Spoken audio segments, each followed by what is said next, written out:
നമ്മളിന്ന് കത്തോലിക്കാ സഭയുടെ മതബോധന ഗ്രന്ഥത്തിലൂടെ ഒരു യാത്ര പോവുകയാണ്. അതെ, വളരെ പരിചിതമായ എന്നാൽ ഒരുപാട് ആഴങ്ങളുള്ള ഒരു ഭാഗത്തേക്ക് കർത്തൃപ്രാർത്ഥനയെക്കുറിച്ചാണ് നമ്മൾ സംസാരിക്കുന്നത്. ശരിയാണ്. പ്രത്യേകിച്ച് മതബോധന ഗ്രന്ഥത്തിലെ 2759 മുതൽ 2772 വരെയുള്ള ഖണ്ഡികകൾ. എന്താണ് ഇതിന്റെ കാതൽ? അതാണ് നമ്മൾ നോക്കുന്നത്. ക്രിസ്തീയ ജീവിതത്തിലും ആരാധനയിലും ഈ പ്രാർത്ഥനയുടെ സ്ഥാനം എന്താണ്? നിങ്ങൾ ദിവസവും ഒരുപക്ഷെ ചൊല്ലുന്ന ഈ വാക്കുകൾക്ക് പിന്നിൽ എന്തൊക്കെയാണ് ഉള്ളത്? അതൊന്ന് മനസ്സിലാക്കാനാണ് നമ്മൾ ശ്രമിക്കുന്നത്. നല്ല ഒരു ശ്രമം. ഓക്കെ, അപ്പോ എവിടെ നിന്നാണ് ഈ പ്രാർത്ഥന വരുന്നത്? ഇതിന്റെ ഒരു തുടക്കം അത് രസകരമാണല്ലേ? അതെ, അതിനൊരു കഥയുണ്ട്. യേശു ഒരിടത്ത് പ്രാർത്ഥിച്ചുകൊണ്ടിരുന്നപ്പോ ശിഷ്യന്മാരിൽ ഒരാൾ എന്താ പറയാ ഒരു ആഗ്രഹം പറഞ്ഞു. ചോദിച്ചു, കർത്താവെ, യോഹന്നാൻ പഠിപ്പിച്ച പോലെ ഞങ്ങളെ ഒന്ന് പ്രാർത്ഥിക്കാൻ പഠിപ്പിക്കാമോ എന്ന്. ആ ചോദ്യത്തിനുള്ള ഉത്തരമാണ് സത്യത്തിൽ ഈ പ്രാർത്ഥന. നമ്മൾ സാധാരണ ഉപയോഗിക്കുന്ന രൂപം മത്തായിയുടെ സുവിശേഷത്തിൽ നിന്നാണ്. 7 യാചനകളുള്ളത്. ശരിയാണ്. ലൂക്കായുടേല് കുറച്ചുകൂടി ചെറുതാണ്, 5 യാചനകളേ ഉള്ളൂ. എന്നാൽ സഭയുടെ പാരമ്പര്യം എപ്പോഴും മത്തായിയുടെ ആ പൂർണ്ണരൂപം തന്നെയാണ് സ്വീകരിച്ചിട്ടുള്ളത്. അതെ, ആരാധനാക്രമത്തിലൊക്കെ നമ്മൾ അതാണല്ലോ ഉപയോഗിക്കുന്നത്. ഇതിനെ കർത്തൃപ്രാർത്ഥന എന്ന് വിളിക്കുന്നതിലും ഒരു കാര്യമുണ്ട്. ഓ, എന്താണത്? മതബോധന ഗ്രന്ഥം 2 കാരണങ്ങൾ പറയുന്നുണ്ട്. ഒന്ന്, ഇത് കർത്താവായ യേശു നേരിട്ട് പഠിപ്പിച്ചതാണ്. ഓക്കെ, അവൻ നമ്മുടെ ഗുരു. അതെ, പ്രാർത്ഥനയുടെ കാര്യത്തിൽ അവൻ നമ്മുടെ ഗുരുനാഥനാണ്. 2, മനുഷ്യനായ ദൈവവചനം എന്ന നിലയിൽ അവൻ നമ്മുടെ ആവശ്യങ്ങളെല്ലാം സ്വന്തം ഹൃദയത്തിൽ അറിഞ്ഞു. എന്നിട്ട് അതെങ്ങനെ പിതാവിനോട് പറയണം എന്ന് നമുക്ക് കാണിച്ചു തന്നു. അതായത് അവൻ പ്രാർത്ഥനയുടെ മാതൃക കൂടിയാണ്. അതെ, മാതൃക. ഇത് മറ്റേതൊരു പ്രാർത്ഥനയിൽ നിന്നും ഇതിനെ വ്യത്യസ്തമാക്കുന്നു. കാരണം ഇത് യേശുവിന്റെ ഹൃദയത്തിൽ നിന്നും നേരിട്ട് വന്നതാണ്. ഈ ഒരു എന്താ പറയാ പശ്ചാത്തലത്തിൽ നോക്കുമ്പോൾ ആദ്യകാല സഭാപിതാക്കന്മാർ ഇതിനെ എങ്ങനെ കണ്ടു എന്നതും ശ്രദ്ധേയമാണ്. ട്രെർട്ടൂലിയന്റെ ഒരു വാചകമുണ്ടല്ലോ, സുവിശേഷത്തിന്റെ സംഗ്രഹം. അതെ, സുവിശേഷത്തിന്റെ ആകെ സംഗ്രഹമാണിത് എന്ന്. അതൊരു വലിയ പ്രസ്താവനയല്ലേ? തീർച്ചയായും. മുഴുവൻ സുവിശേഷവും ഈ കുറച്ചു വരികളിൽ ഒതുക്കിയിരിക്കുന്നു എന്ന് പറയുമ്പോൾ എന്താണ് അദ്ദേഹം ഉദ്ദേശിച്ചിട്ടുണ്ടാവുക? അതൊരു ശരിക്കും ആഴത്തിലുള്ളൊരു നിരീക്ഷണമാണ്. ടെർട്ടൂലിയൻ പറയാൻ ശ്രമിച്ചത് ക്രിസ്തീയ വിശ്വാസത്തിന്റെയും ജീവിതത്തിന്റെയും കാതലായതെല്ലാം, അതായത് ദൈവവുമായുള്ള നമ്മുടെ ബന്ധം, നമ്മുടെ ആവശ്യങ്ങൾ, പാപങ്ങൾ, പ്രലോഭനങ്ങൾ, പ്രത്യാശ, ഇതെല്ലാം ഈ പ്രാർത്ഥനയിൽ സംഗ്രഹിച്ചിരിക്കുന്നു എന്നാണ്. വിശുദ്ധ അഗസ്റ്റിനും ഇത് ശരിവെക്കുന്നുണ്ട്. അദ്ദേഹം പറയുന്നത് ബൈബിളിലെ മറ്റെല്ലാ പ്രാർത്ഥനകളും എടുത്തു നോക്കിയാല് ഈ കർത്തൃപ്രാർത്ഥനയിൽ കാണാൻ പറ്റുമെന്നാണ്. അപ്പോ ഇതൊരു മാസ്റ്റർ കീ പോലെയാണോ? ഒരു തരത്തിൽ അങ്ങനെ പറയാം, ഒരു ആത്മീയ ഭൂപടം പോലെ. ഈ ചിന്തയെ വിശുദ്ധ തോമസ് അക്വിനാസ് ഒരു പടി കൂടി മുന്നോട്ട് കൊണ്ടുപോകുന്നുണ്ടല്ലോ. അതെ, അക്വിനാസ് അതിനൊരു പ്രായോഗിക തലം കൂടി നൽകുന്നുണ്ട്. നമ്മൾ എന്ത് ചോദിക്കണമെന്ന് മാത്രമല്ല, ഏത് ക്രമത്തിൽ ആഗ്രഹിക്കണമെന്നും ഇത് പഠിപ്പിക്കുന്നുവെന്നാണ് അദ്ദേഹം പറയുന്നത്. അക്രമം അത് പ്രധാനമാണ്. കാരണം നമ്മുടെ ആഗ്രഹങ്ങളെ ഒന്ന് ഓർഡർ ആക്കുക എന്നത് അത്ര എളുപ്പമല്ല. തീരെ എളുപ്പമല്ല. അക്വിനാസിന്റെ നിരീക്ഷണം അവിടെയാണ് പ്രസക്തമാകുന്നത്. കർത്തൃപ്രാർത്ഥനയിലെ യാചനകളുടെ ക്രമം ശ്രദ്ധിച്ചിട്ടുണ്ടോ? ആദ്യം ദൈവത്തിന്റെ കാര്യങ്ങൾ. അതെ, അവിടത്തെ നാമം, രാജ്യം, ഇഷ്ടം. അത് കഴിഞ്ഞിട്ടാണ് നമ്മുടെ ആഗ്രഹങ്ങളിലേക്ക് വരുന്നത്. അപ്പം പാപമോചനം, പ്രലോഭനം, തിന്മയിൽ നിന്നുള്ള മോചനം. അതെ, ഈ ക്രമം യാദൃശ്ചികമല്ല. നമ്മുടെ ജീവിതത്തിലെ മുൻഗണനകൾ എങ്ങനെയായിരിക്കണം എന്ന് ഇതും നമ്മെ ഓർമ്മിപ്പിക്കുന്നു. ഇതിനെ ഗിരിപ്രഭാഷണവുമായി ബന്ധിപ്പിക്കുന്നത് എങ്ങനെയാണ്? ഗിരിപ്രഭാഷണം ക്രിസ്തീയ ജീവിതത്തിന്റെ ഒരു എന്താ പറയാ രൂപരേഖയാണെങ്കിൽ, കർത്തൃപ്രാർത്ഥന ആ ജീവിതം നയിക്കാനുള്ള ശക്തിക്കായി നമ്മൾ ദൈവത്തിലേക്ക് തിരിയുന്നതിന്റെ മാതൃകയാണ്. അതുകൊണ്ട് ഈ പ്രാർത്ഥന വെറുതെ ചൊല്ലിത്തീർക്കലല്ല, മറിച്ച് ദൈവഹിതത്തിനനുസരിച്ച് നമ്മുടെ ഹൃദയത്തെ, നമ്മുടെ ആഗ്രഹങ്ങളെ തന്നെ രൂപപ്പെടുത്താനുള്ള ഒരു പരിശീലനമാണ്. ഈ രൂപപ്പെടുത്തൽ എന്ന വാക്ക് പ്രധാനമാണ്. കാരണം നമ്മളിത് ശീലം കൊണ്ട് ചൊല്ലിപ്പോകാൻ സാധ്യതയുണ്ടല്ലേ, യാന്ത്രികമായിട്ട്. വളരെ സാധ്യതയുണ്ട്. പക്ഷേ മതബോധന ഗ്രന്ഥം അവിടെ ഒരു കാര്യം ഊന്നി പറയുന്നുണ്ട്. യേശു നമുക്ക് വാക്കുകൾ തന്നു എന്നത് ശരി തന്നെ, പക്ഷേ അതോടൊപ്പം ആ വാക്കുകൾക്ക് ജീവൻ നൽകുന്ന പരിശുദ്ധാത്മാവിനെയും നൽകിയെന്ന്. അതെ, അതാണ് നിർണായകം. അപ്പോൾ വാക്കുകൾക്കപ്പുറം വേറെന്തോ ഒന്ന് സംഭവിക്കുന്നുണ്ട്. എന്താണത്? കൃത്യമായി പരിശുദ്ധാത്മാവില്ലെങ്കിൽ ഇവ വെറും അക്ഷരങ്ങൾ മാത്രമാണ്. ആത്മാവാണ് ഈ വാക്കുകൾക്ക് യോഹന്നാൻ പറയുന്ന പോലെ ആത്മാവും ജീവനും നൽകുന്നത്. അബ്ബാ പിതാവേ എന്ന് വിളിക്കാനുള്ള ധൈര്യം തരുന്നതും. അതും പരിശുദ്ധാത്മാവാണ്. ഗലാത്യ ലേഖനത്തിൽ പറയുന്നുണ്ടല്ലോ. ശരിയാണ്.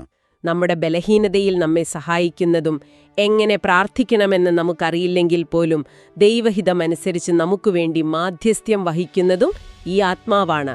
റോമാലേഖനത്തിൽ അത് വ്യക്തമാക്കുന്നുണ്ട്. അപ്പോ നമ്മൾ കർത്തൃപ്രാർത്ഥന ചൊല്ലുമ്പോൾ അത് നമ്മുടെ മാത്രം ഒരു പ്രാർത്ഥനയല്ല. അല്ലേയല്ല, നമ്മൾ ദൈവത്തിന്റെ വലിയ പദ്ധതിയിൽ പങ്കുചേരുകയാണ്.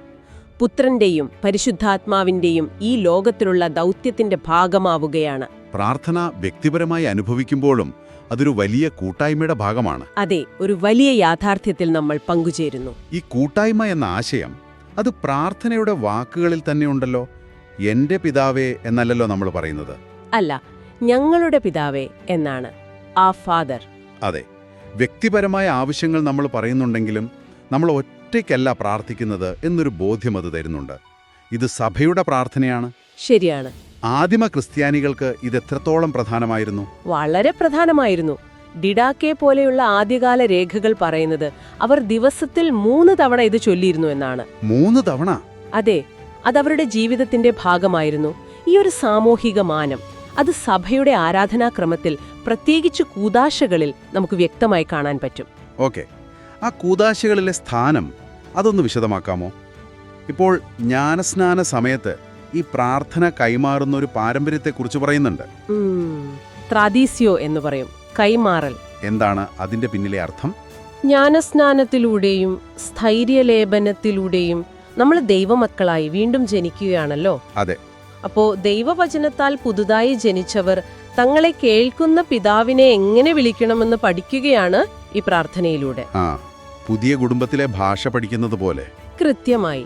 പരിശുദ്ധാത്മാവിന്റെ അഭിഷേകം ലഭിക്കുമ്പോഴാണ് അബ്ബ, പിതാവേ എന്ന് വിളിക്കാനുള്ള ആ ഒരു സ്വാതന്ത്ര്യവും ധൈര്യവും കിട്ടുന്നത്. അതുകൊണ്ടാണോ ആദ്യകാലത്ത് ജ്ഞാനസ്നാനാർത്ഥികൾക്കും പുതിയ വിശ്വാസികൾക്കും ഇതിനിത്ര പ്രാധാന്യം കൊടുത്തത്? അതെ, അവർക്ക് വേണ്ടിയുള്ള മതബോധനത്തിൽ കർത്തൃപ്രാർത്ഥനയുടെ വിശദീകരണം ഒരു പ്രധാന ഭാഗമായിരുന്നു. മനസ്സിലായി. ഇനി വിശുദ്ധ കുർബാനയിലേക്ക് വന്നാലോ? അവിടെ ഇതിന്റെ സ്ഥാനം എവിടെയാണ്? എന്താണ് പ്രാധാന്യം? വിശുദ്ധ കുർബാനയിൽ കർത്തൃപ്രാർത്ഥന അതിന്റെ ഏറ്റവും പൂർണ്ണമായ അർത്ഥത്തിൽ സഭ മുഴുവന്റെയും പ്രാർത്ഥനയായിട്ടാണ് വരുന്നത്. അതിന്റെ സ്ഥാനം ശ്രദ്ധിച്ചിട്ടുണ്ടോ? അനാഫൊറയ്ക്കും ദിവ്യകാരുണ്യ സ്വീകരണത്തിനുമിടയിലാണല്ലോ. അതെ, കൃത്യം നടുവില്.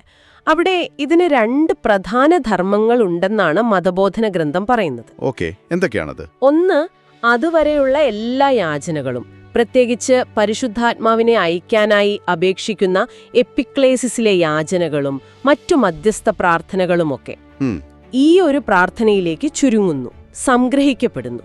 എല്ലാം കൂടി ഒന്നിലേക്ക് വരുന്നു. അതെ. 2, നമ്മൾ ദിവ്യകാരുണ്യം സ്വീകരിക്കാൻ പോവാണല്ലോ, അത് സ്വർഗീയ വിരുന്നിന്റെ ഒരു മുന്നാസ്വാദനമാണ്. ശരിയാണ്. അപ്പോ ആ വിരുന്നിന്റെ വാതിൽക്കൽ മുട്ടുന്നത് പോലെയാണ് നമ്മൾ ഈ കർത്തൃപ്രാർത്ഥന ചൊല്ലുന്നത്. വാ, അതായത് ഭൂമിയിലെ സഭയുടെ ആവശ്യങ്ങളെല്ലാം സ്വർഗത്തിലേക്ക് എത്തിക്കുന്നു. അതേസമയം സ്വർഗം ഭൂമിയിലേക്ക് വരാനായി നമ്മൾ വാതിൽ തുറക്കാൻ അപേക്ഷിക്കുന്നു. അതെ, അങ്ങനെ ഒരു അർത്ഥം അതിനുണ്ട്. ഇത് ഓർക്കുമ്പോൾ കുർബാന മധ്യേ ഞങ്ങളുടെ പിതാവെ ചൊല്ലുന്നതിന് ഒരു പുതിയ മാനം വരുന്നുണ്ട്. നിങ്ങൾ ഈ പ്രാർത്ഥന ഇനി ചൊല്ലുമ്പോൾ ഈ ഒരു വലിയ ചിത്രം ഓർമ്മയുണ്ടെങ്കിൽ ഒരു വ്യത്യാസം വരില്ലേ? തീർച്ചയായും വരണം. ഇനി മതബോധന ഗ്രന്ഥം എടുത്തു പറയുന്ന വേറൊരു പ്രധാന ആശയമുണ്ട്. എന്താണത്? ഇത് അന്ത്യകാലത്തിന്റെ പ്രാർത്ഥനയാണ് എന്നുള്ളതാണ്. എസ്കാറ്റലോജിക്കൽ പ്രെയർ. അന്ത്യഗാനം പെട്ടെന്ന് കേൾക്കുമ്പോഴൊരു ലോകാവസാനം എന്നൊക്കെ തോന്നാം. അതെ, പക്ഷെ ആ അർത്ഥത്തിലല്ല. പിന്നെ ക്രിസ്തീയ കാഴ്ചപ്പാടിൽ അന്ത്യകാലമെന്ന് പറയുന്നത് ലോകാവസാനം മാത്രമല്ല. യേശുവിന്റെ മരണത്തിനും ഉത്ഥാനത്തിനും ശേഷം പരിശുദ്ധാത്മാവ് വന്നല്ലോ.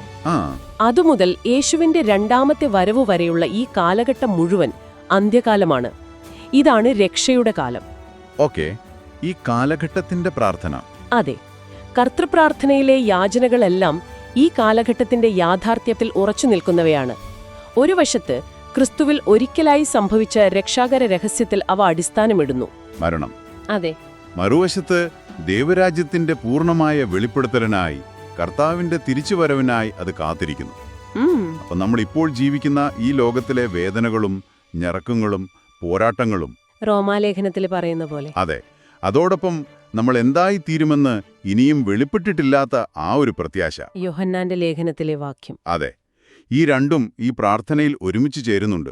ഇപ്പോഴത്തെ യാഥാർത്ഥ്യവും ഭാവിയെക്കുറിച്ചുള്ള പ്രത്യാശയും. അതായത് ഭൂതകാലത്തിലെ ദൈവപ്രവൃത്തിയിൽ ഉറച്ചു നിന്നുകൊണ്ട് വർത്തമാനകാലത്തിലെ നമ്മുടെ അവസ്ഥയെ അംഗീകരിച്ച് ഭാവിയിലെ പൂർത്തീകരണത്തിനായി നോക്കിയിരിക്കുന്ന ഒരു പ്രാർത്ഥന. വളരെ ശരിയാണ്. ഇപ്പോഴത്തെയും അപ്പോഴത്തെയും ഒരു സമ്മേളനം. ഈയൊരു ചിന്തയോട് ചേർന്നു പോകുന്ന ഒന്നാണല്ലോ പ്രാർത്ഥനയുടെ അവസാനം നമ്മൾ ചേർക്കുന്ന സ്തുതിപ്പ്.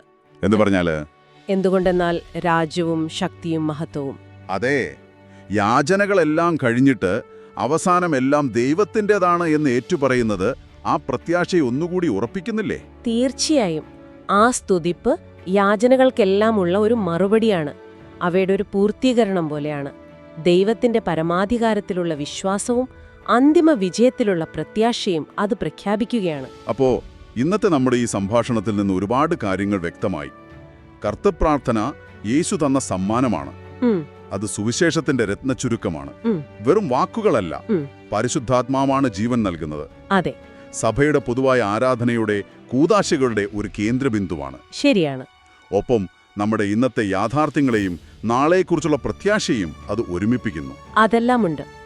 ചുരുക്കത്തിൽ നമ്മൾ ഒരുപക്ഷെ വളരെ ലളിതമെന്ന് കരുതുന്ന ദിവസവും ചൊല്ലുന്ന ഈ പ്രാർത്ഥന എത്രമാത്രം ആഴമുള്ളതാണെന്ന് ഇപ്പോൾ നിങ്ങൾക്ക് കൂടുതൽ വ്യക്തമായിട്ടുണ്ടാകും. ഇതൊരു ശീലത്തിനപ്പുറം ഒരു ജീവിത രീതിയിലേക്കുള്ള ക്ഷണം കൂടിയാണ്. തീർച്ചയായും. അപ്പോ ഈ ചർച്ച അവസാനിപ്പിക്കുമ്പോൾ നിങ്ങൾക്ക് സ്വന്തമായി ഒന്ന് ആലോചിക്കാൻ ഒരു കാര്യം കൂടി പറയാം. പറയൂ. നമ്മൾ കണ്ടല്ലോ, ഈ പ്രാർത്ഥന നമ്മുടെ ആഗ്രഹങ്ങളെ രൂപപ്പെടുത്തുന്നു, മുൻഗണനകളെ ക്രമീകരിക്കാൻ സഹായിക്കുന്നു എന്ന്. ആ ക്രമം. അതോടൊപ്പം ഇത് അന്ത്യകാലത്തെ, അതായത് ദൈവരാജ്യത്തിന്റെ പൂർണ്ണതയെക്കുറിച്ചുള്ള പ്രത്യാശയെ പ്രതിഫലിപ്പിക്കുന്നു എന്നും നമ്മൾ കണ്ടു. അതെ, രണ്ടും പ്രധാനമാണ്.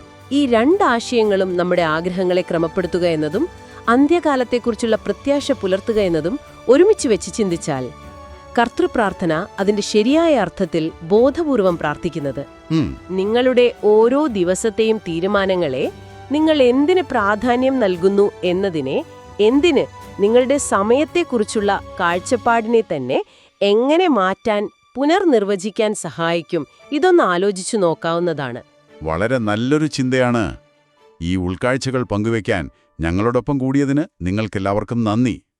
കർത്തൃപ്രാർത്ഥനയെക്കുറിച്ചുള്ള ഈ ചിന്തകൾ നിങ്ങളുടെ പ്രാർത്ഥനാ ജീവിതത്തെ കൂടുതൽ ആഴമുള്ളതാക്കട്ടെ എന്നാശംസിക്കുന്നു.